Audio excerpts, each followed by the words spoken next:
ingat bahwa orang yang beriman itu adalah saudara. Innamal mu'minuna ikhwatun. Sesungguhnya orang yang beriman itu adalah saudara. Namanya saudara, satu dengan yang lainnya harus support, harus dukung, mendukung dalam hal apa? Mendekatkan diri kepada Allah.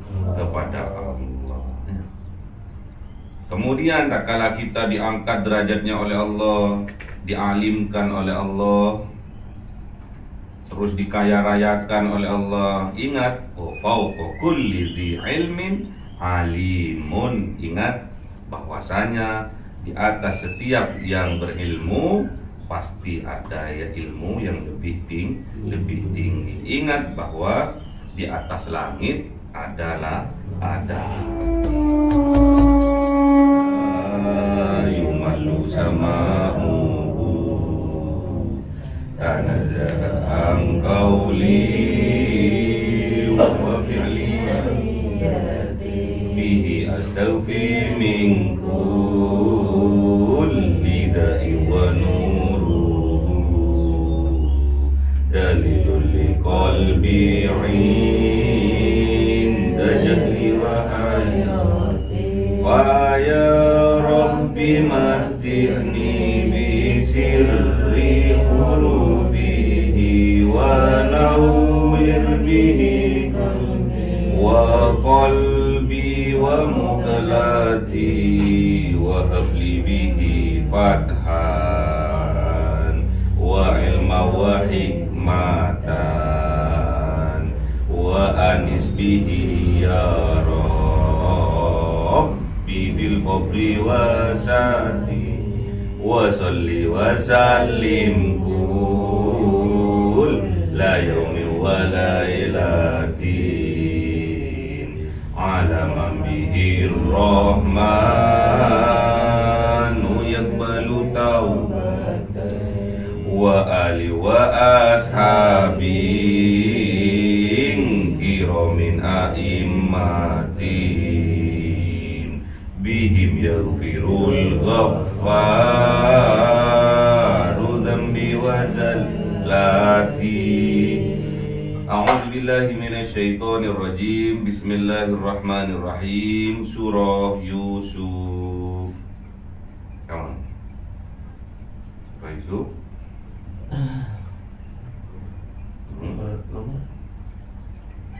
Ketombolo. Hah? Ketombolo no. Ketombolo ada apa nih?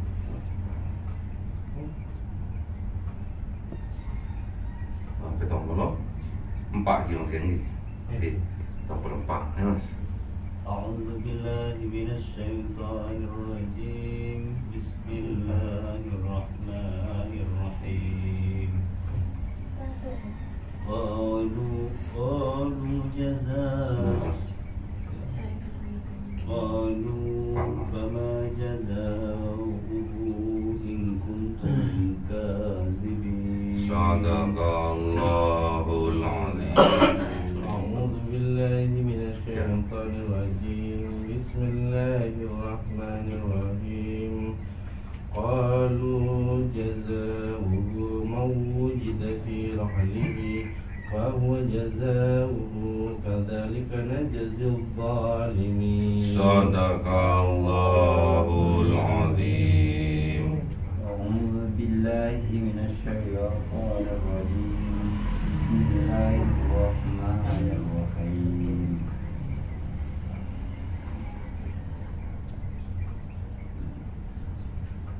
فبدأوا بأوعيتهم قبل وعاء أخيه ثم استخرجها من وعاء أخيه كذلك كدنا ليوسف ما كان ليأخذ أخوه في دين الملك إلا أن يشاء الله نرفع درجات من نشاء وفوق كل ذي علم عليم. Sadaqallahul azim.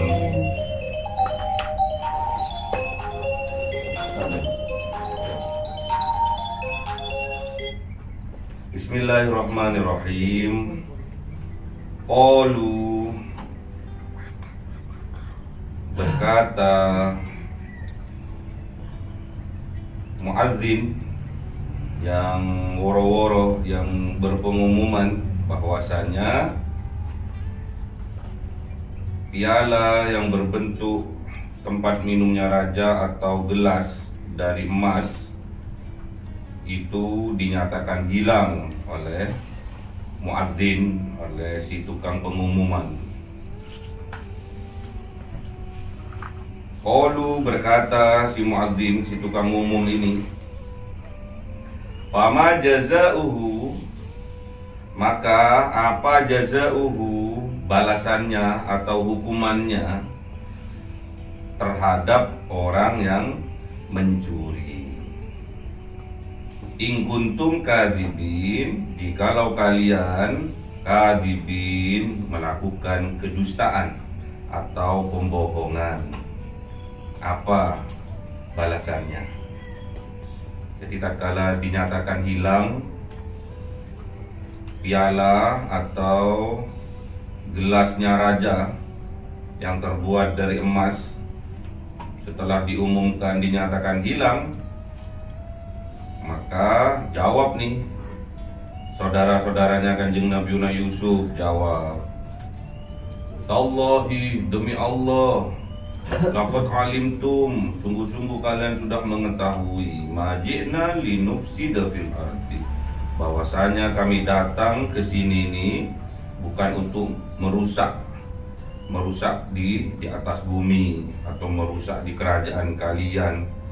Wa kunna syarikin, dan kami bukanlah seorang pencuri atau kelompok pencuri. Terus dijawab nih sama muadzin, qalu fama jazauhu in kuntum kadzibin.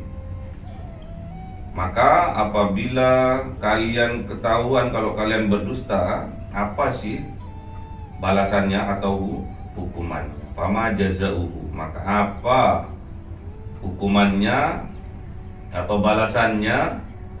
In kuntum kadzibin, jikalau kalian ini berbuat kebohongan, mencuri tapi ngomongnya tidak mencuri. Apa balasannya nanti ini?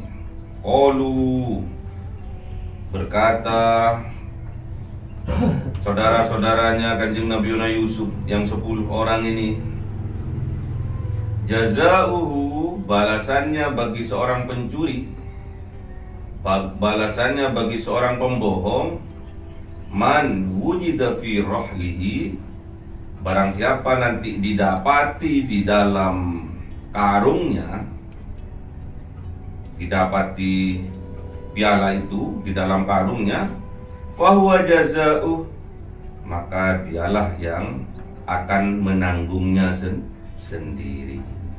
Maka hukumannya ditanggung sendiri-sendiri, karena mereka itu membawa karung sendiri-sendiri yang di dalamnya berisi persiapan bahan makanan alias gandum.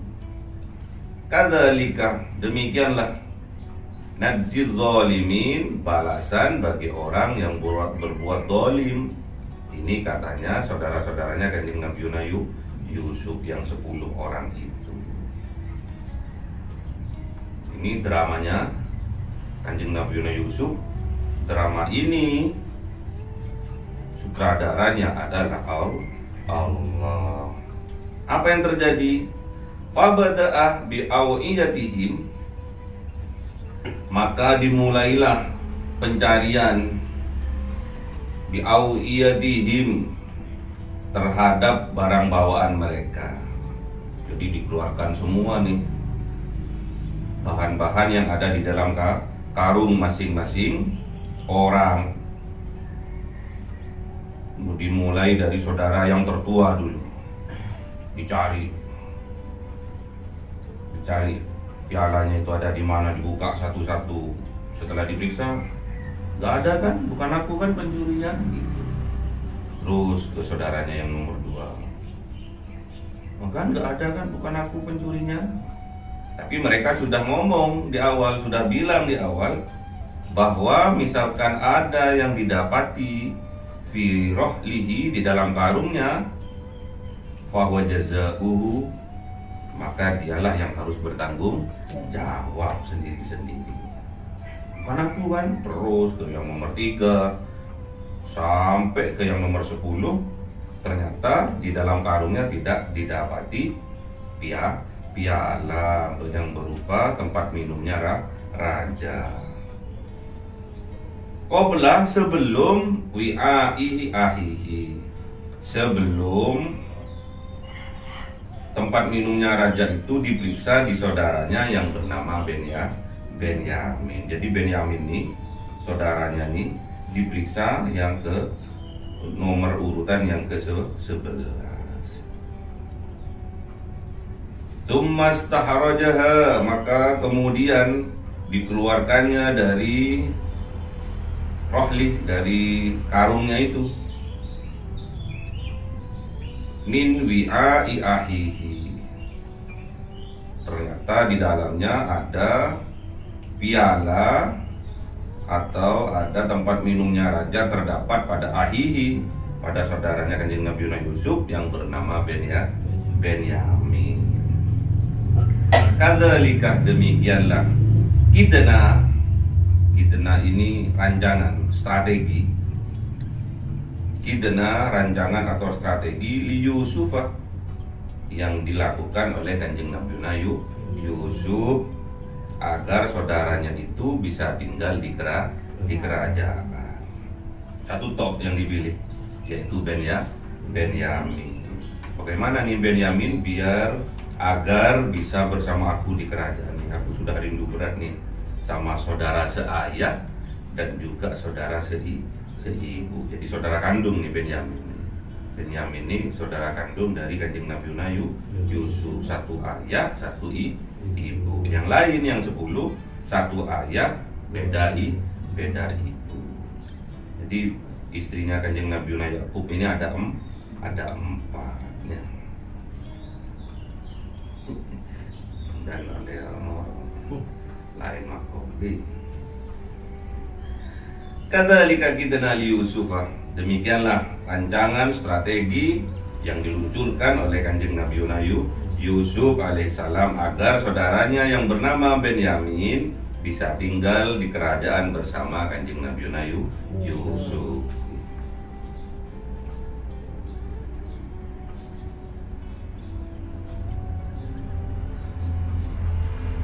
Maka liya'khud akhahu fi dinil maliki illa ayyasha Allah. Maka tidaklah ada liya'khud hukuman akhahu kepada Benyamin fi dinil malik, di dalam aturan syariatnya Malik, kerajaan nggak ada sebetulnya, itu hanya rancangan Kanjeng Nabi Yusuf. Illa ayyasha Allah, kecuali menginginkan siapa Allah. Jadi rancangannya Kanjeng Nabi Yusuf ini yang merancang, yang mensutradarai adalah Allah. Jadi bukan untuk mendolimi Benyamin, tidak. Tapi ini adalah wahyu yang diberikan oleh Allah kepada Kanjeng Nabi Yusuf berupa kidna, berupa strategi, rancangan. Apa namanya kalau dirancang nanti Benyamin ini nanti yang jadi tertuduhnya apa namanya? Di plan dari awal. Narfa'u darajatin, mengangkat siapa Allah darajatin, berupa derajat yang tinggi, manasya, terhadap hambanya yang dikehendaki. Untuk mengangkat derajat saudaranya Benyamin ini, yang bernama Benyamin ini, supaya hidup damai, tenang, bahagia di kerajaan. Kalau itu sudah dikehendaki oleh Allah. Wa fawqa kulli dzi ilmin alim. Dan ingat, wa fawqa, di atas kulli dzi ilmin, setiap orang yang mempunyai ilmu, alimin, ada yang lebih alim. Di atas langit adalah langit. Jadi nggak boleh sombong di sini. Kalau sudah dipilih oleh Allah, menjadi nabinya, menjadi rasulnya. Kalau sekarang menjadi wali-walinya, dapat karomah, mustahil. Orang wali, orang yang dipilih oleh Allah itu mempunyai sifat yang sombong, pasti mempunyai sifat tawadu, merendahkan dirinya, ya, nggak boleh menyombongkan dirinya. Karena ingat, di atas ilmu ada ilmu yang lebih tinggi, di atas langit masih ada langit lagi. Ini maksudnya, jadi ya, paham ya? Jadi setiap perbuatan apapun, sekecil apapun, yang berbuatlah yang menanggungnya. Pelajaran yang bisa kita ambil dari kisah Benyamin yang sutradaranya langsung Allah kepada Kanjeng Nabi Yusuf, bahwasanya setiap yang berbuat harus bertanggung jawab. Faman ya'mal mithqala dzarratin khairan yarah wa man ya'mal mithqala dzarratin syarran yarah. Sekecil apapun amal kebaikan yang kita lakukan, pasti Allah akan membalasnya. Sekecil apapun amal perbuatan jelek kita, buruk kita, Allah juga pasti akan membalasnya. Inilah pelajaran yang bisa kita petik dari kisahnya Benyamin dan Kanjeng Nabi Yusuf. Terus semua itu adalah bentuk strategi dari Allah yang disampaikan kepada Kanjeng Nabi Yusuf berupa wahyu. Kalau sekarang berupa karomah, berupa ilham. Bagi wali-walinya Allah, bagi para ulama yang dekat dengan Allah, pasti akan dituntun oleh Allah, tidak akan ditinggalkan oleh Allah. Terutama umatnya Kanjeng Nabi Muhammad Sallallahu Alaihi Wasallam. Jadi nggak akan ditinggal. Umatnya Kanjeng Nabi ini nggak akan ditinggal oleh Allah. Pasti di setiap desa, di setiap kecamatan, di setiap kota, pasti ada wali-walinya Allah yang kerjaannya bermunajat tiap malam, memohonkan ampun untuk dirinya, keluarganya, dan umat Kanjeng Nabi Muhammad. Inilah tugas wali-walinya Allah. Masih ada wali-walinya Allah, tidak akan pernah diturunkan azab oleh Allah kepada umatnya Kanjeng Nabi Muhammad. Ya. Kita punya keinginan, kita punya kehendak. Aku punya kehendak, kalian punya kehendak. Namun yang terjadi adalah kehendaknya Allah. Ana urid wa anta turid. Ana urid wa anta turid. Apa lanjutannya? Wallahu yaf'alu ma yurid. Aku punya kehendak, engkau punya kehendak, namun yang terjadi adalah kehendaknya Allah. Kalau Allah sudah berkehendak untuk mengangkat derajat seseorang dari yang nista, dari yang nestapa, dari yang susah, dari yang sedih, mau diangkat derajatnya oleh Allah, pasti orang itu sudah dipilih oleh Allah, sudah hamba pilihan. Kalau Allah sudah berkehendak, maka pasti terjadi. Namun ingat, setiap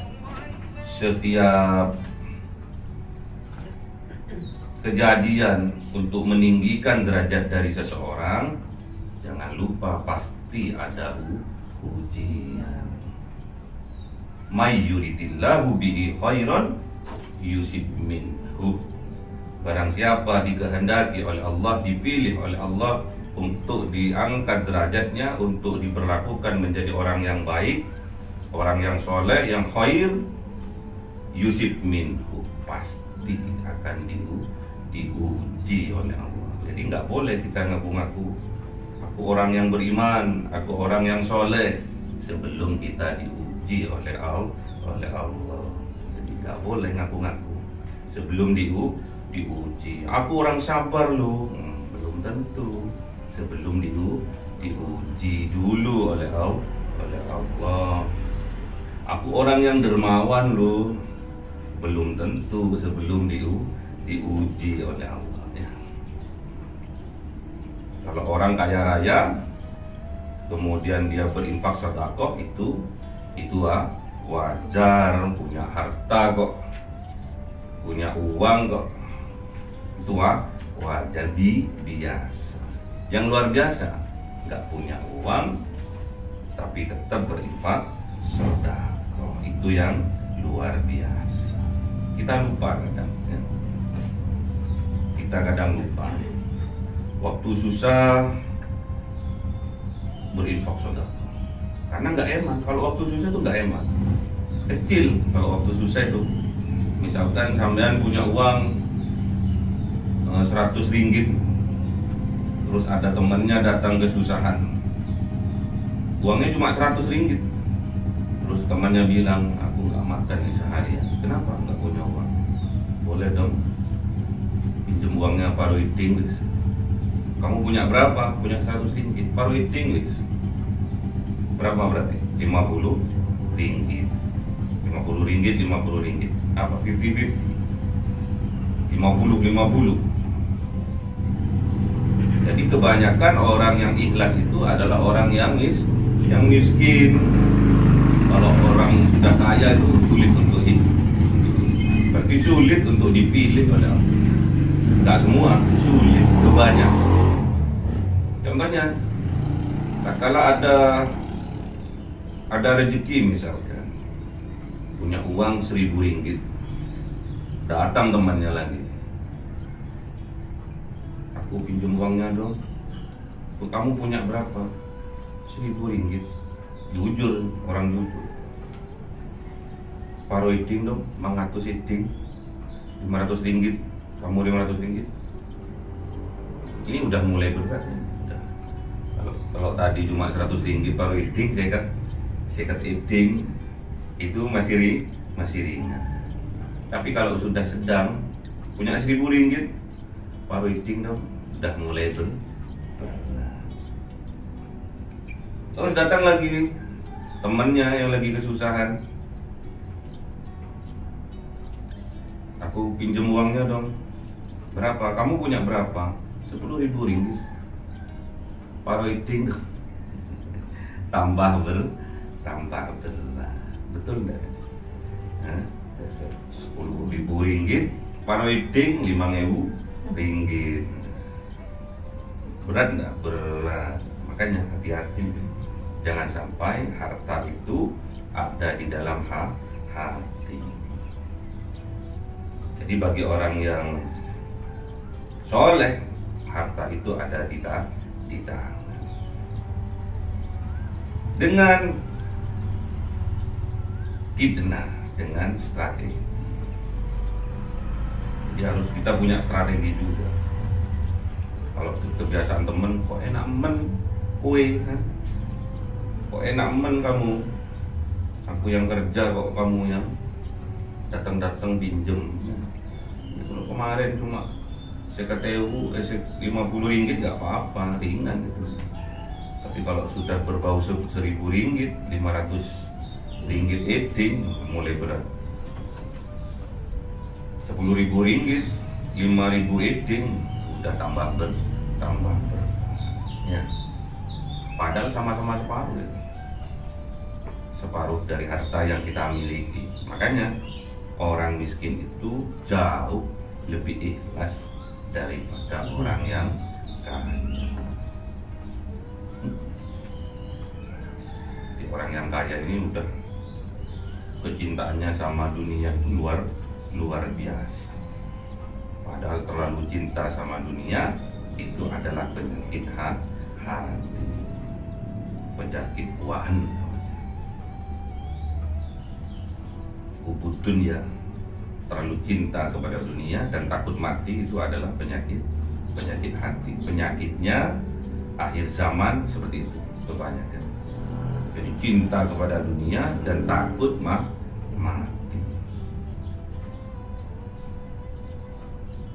Saking banyaknya hartanya itu nak men Aku yang cari harta kok banyak, sekarang kok aku mau mati nggak terima.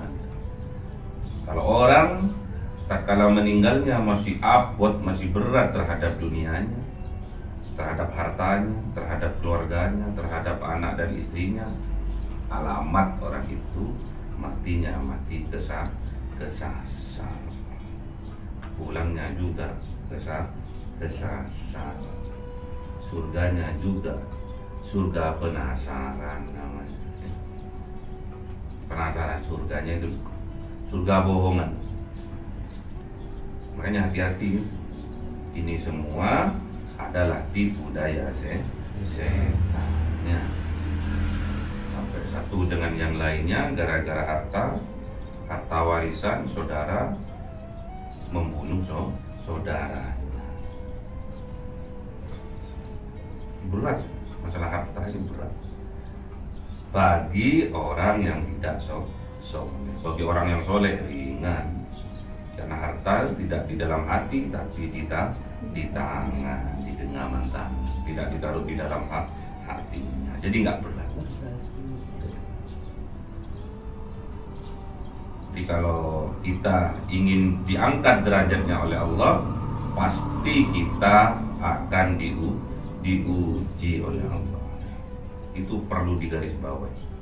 Setiap orang hambanya Allah yang mau diangkat derajatnya oleh Allah pasti akan diuji. Kalau lulus, tinggi derajatnya. Kalau nggak lulus, ngulang lagi.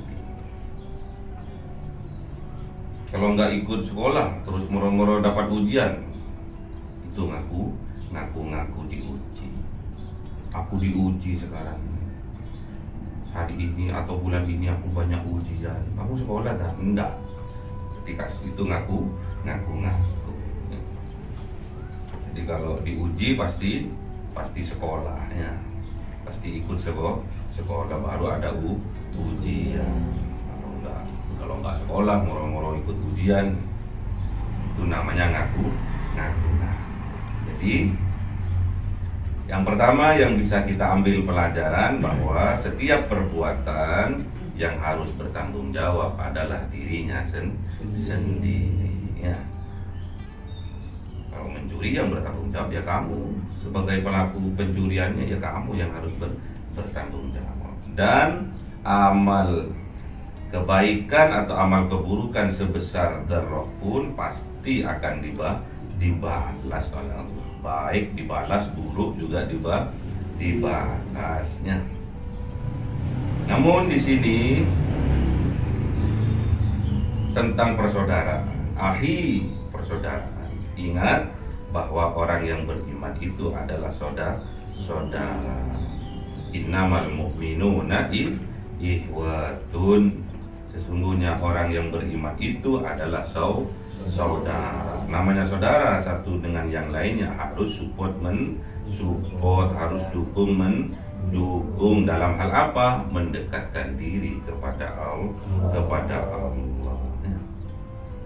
Kemudian tak kala kita diangkat derajatnya oleh Allah, dialimkan oleh Allah, terus dikaya-rayakan oleh Allah, ingat, fauqa kulli dzi ilmin alimun. Ingat bahwasanya di atas setiap yang berilmu pasti ada ya ilmu yang lebih tinggi. Ingat bahwa di atas langit ada langit. Tidak boleh sombong. Kita diberi kekayaan oleh Allah, tidak boleh sombong. Kita diberi pangkat yang tinggi oleh Allah, tidak boleh sombong.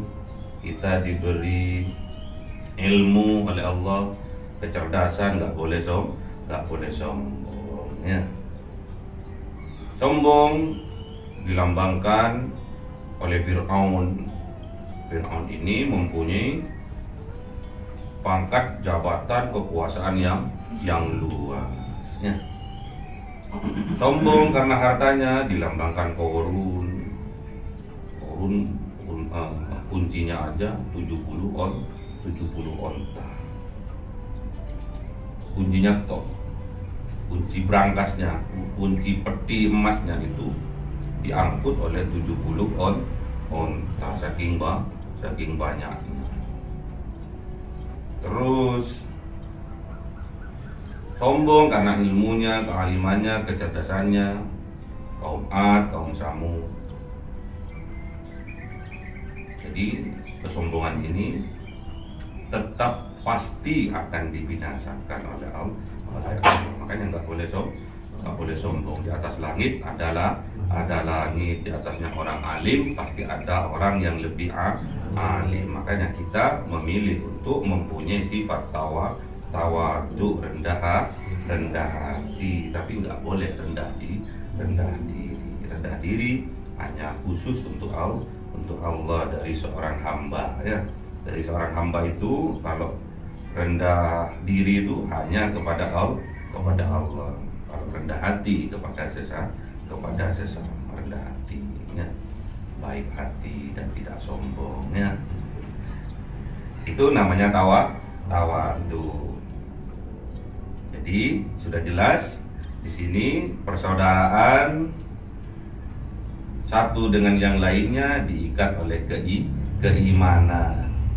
Tidak boleh kita memfitnah satu dengan yang lainnya.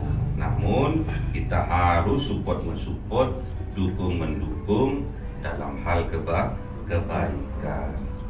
Dan ingat, pasti setiap saudara satu ayah, satu ibu, atau satu ayah dan beberapa ibu, pasti nasibnya tidak sama. Telur sepetarangan itu nggak sama. Ada yang luri, ada yang putih, ada yang belang, ada yang hitam. Itulah kenyataannya. Jadi kita nggak boleh menuntut bahwasanya nasibnya harus sama. Tidak boleh, ya. Nasib berbeda-beda. Semenjak kita sebelum dilahirkan ke dunia, nasibnya sudah ditentukan. Yang pertama adalah umurnya atau ajalnya. Yang kedua adalah jodohnya. Yang ketiga adalah rizki. Sudah ditulis semua. Umurnya sampai umur berapa sudah ditulis. Jodohnya dengan siapa sudah ditulis. Pastinya. Terus rezekinya juga sudah ditulis, ya. Bahwasanya orang yang bekerja pasti mempunyai rezeki, ya. Pastinya orang yang berusaha pasti dapat jodoh. Pastinya orang yang menjaga kesehatannya mempengaruhi terhadap umurnya. Semua orang yang bernyawa pasti mati. Kullu nafsin dha'iqatul maut. Kapan matinya terserah kita, ya. Kalau kita menjaga kesehatan, berolahraga, tidak nyala kepada orang lain, tidak nyala kepada istrinya orang lain, ya, umur panjang. Kalau nyala sama istrinya orang lain,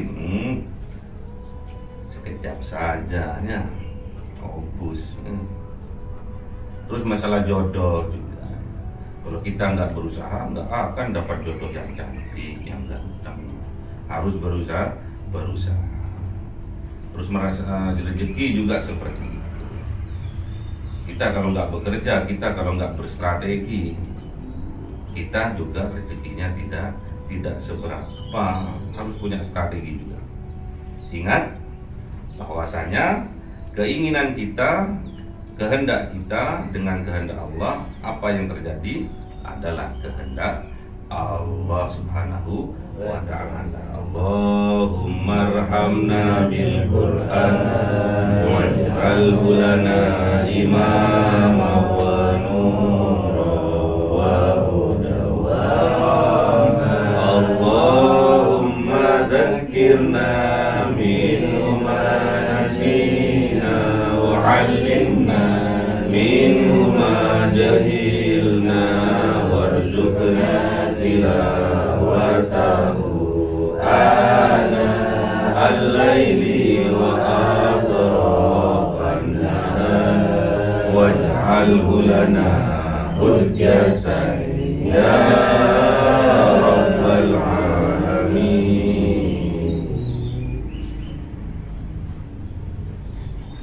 Cahaya 1000 bulan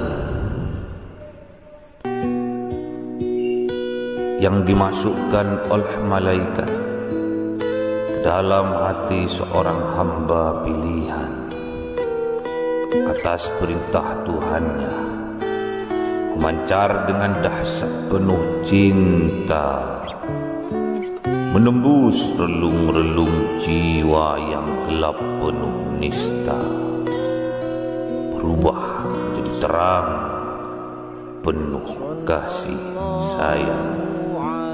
Itulah Lailatul Qadar.